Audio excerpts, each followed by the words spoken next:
In today's video, we're going to be pulling the engine out of our 1948 8N, getting it on a stand, and figuring out exactly what parts we're going to need to begin the rebuild on this thing. Oh, that's bad. I better bring you guys over here and show you what we just had happen. So I removed the drain plug on the engine oil pan so that we could drain the oil out of it before we remove it from the tractor. And as soon as the plug came out, a little bit of water came out, which is not the end of the world, and then some metal chunks fell out. So as soon as, oh good, the tide has started to recede. All right, let's get that drain pan out from under there and see what kind of carnage awaits us. So let me show you what just came out of our engine into the drain pan. I was gonna lay all this out nice and pretty on a paper towel, but there's really no need because all of this silver metal, including these really big chunks that are the length of, you know, a couple knuckles there. All of that was trapped inside the drain plug, which means it's come from something internal in this engine. Now, I have a couple of theories on what it could be. Regardless of what it could be, it's not good. I know a lot of you guys are really mechanically experienced, so I would love to hear your thoughts before we get into it and find the real answer. Comment down below and let me know what you think all of this stuff, this mildly curved, very thin metal material is. Comment down below and let me know what you think this came out of. And we're going to discover the answer together in this video here in just a few minutes.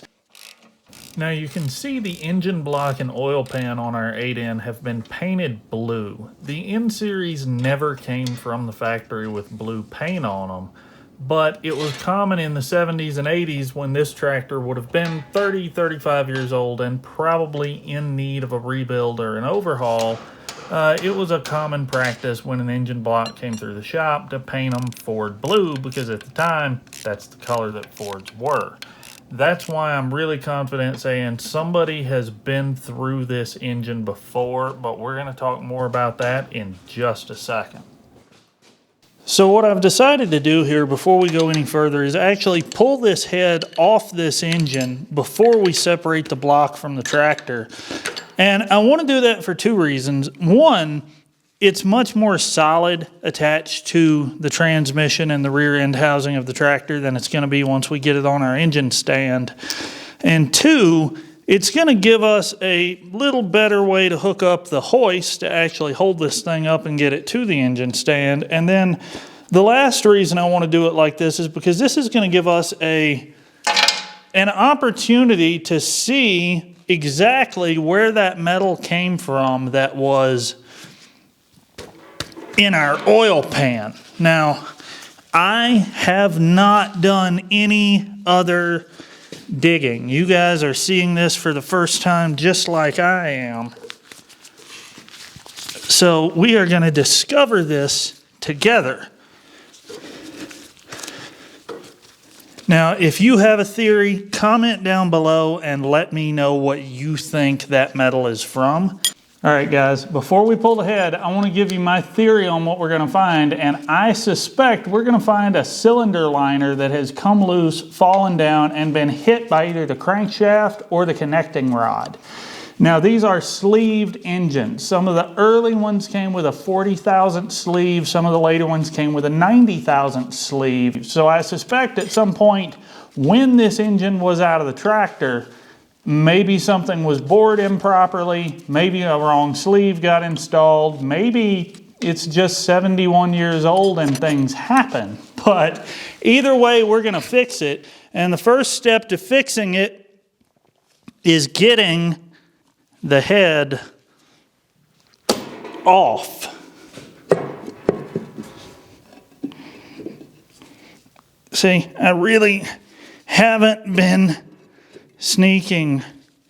We're learning this together.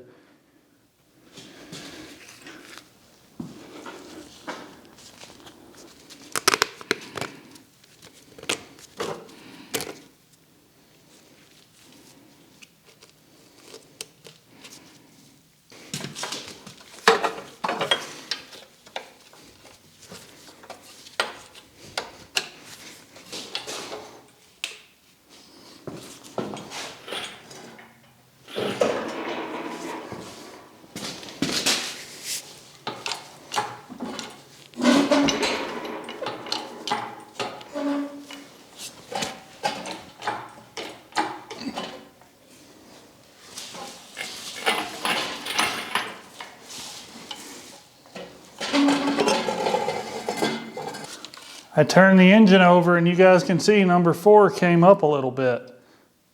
That's a problem. Not a huge one because we got to rebuild it anyway, but it certainly shouldn't be doing that.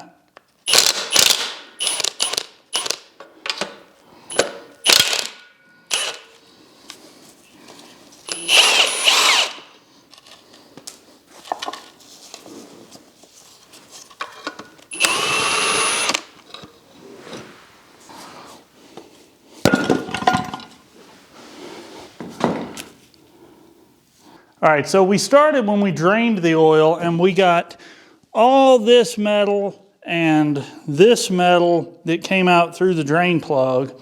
Well, we'll look here in our oil pan and it gets so much worse from there.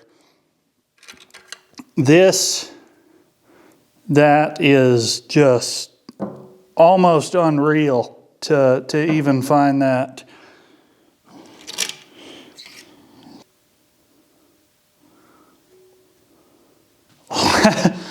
So here's our engine block, and you can see the number 4 liner came up a little bit, and I'm actually moving it by hand, which is not good. You don't want to be able to do that.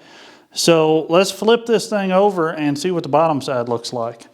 So you and I are seeing this for the first time. Should have thought about that. Didn't. Oh well.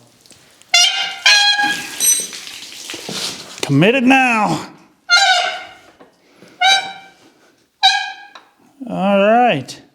So if you guys look down here at our number 2 piston, see all that play we're getting right there? We should not have that much movement at the end of my finger. And the cylinder liner, we can see that up here on number 1. If I turn the engine over, get the crank out of the way a little, you can see right here, again at the tip of my finger, I know it's tough, but there's a little lip there. That's the bottom of the liner, and we don't have that here on cylinder 2. So I think we've got a major issue on cylinders 2 and 3 for sure.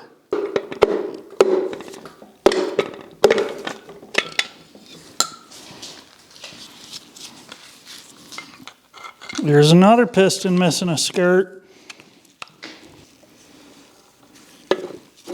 Oh, I can feel a lot coming with me.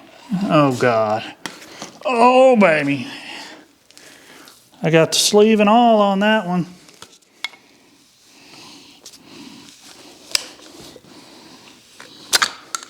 There are no sleeves in those 2 in those 2 cylinders.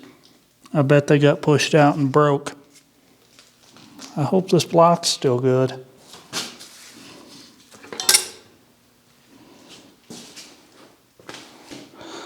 So here's what came out of our engine. This whole table here, there's a bunch of debris, there's a bunch of debris, there's a bunch of debris. But this is cylinder number 1. This piston looks okay. See, both our skirts are there. Then we jump to cylinder number 2, and that, yeah, that's a problem. We'll come over here to cylinder number 3, where we have another major piston issue. And then we'll take a look at cylinder 4, where the piston itself is okay, but the actual sleeve, that piston rides inside this tube. Yeah, this whole thing came out, and that's not supposed to happen. So now let's take a look at our actual engine block, and I'll show you kind of what happened. In cylinder number 1, we still have this steel liner that's supposed to be in there, but in cylinders 2, 3, and 4 now, those liners are gone. Now cylinder 4, I think this might have been bored out a little too large at some point, because this liner, this sleeve, is sitting right there on the table. The sleeve is intact, but cylinders number 3 and cylinders number 2, this is what's left of the sleeves out of those 2 cylinders. Well, and what's all in there. So those two sleeves got completely destroyed, and I suspect when that happened, that is when our piston damage occurred as well. So, yikes. So this rebuild definitely took a turn for the worse, but it is not insurmountable by any stretch. I've got a little more teardown to do here on our engine. I got to get the front cover off. I got to get some of the timing stuff off, the valves, the camshaft. I'll show you all that in a video coming up here real soon. But for now, hit like on this video. Turn that little thumbs up button blue. It really, really does help the channel with the YouTube algorithm. So thank you for watching. Subscribe if you want to see the next installment of this tractor overhaul, and more later.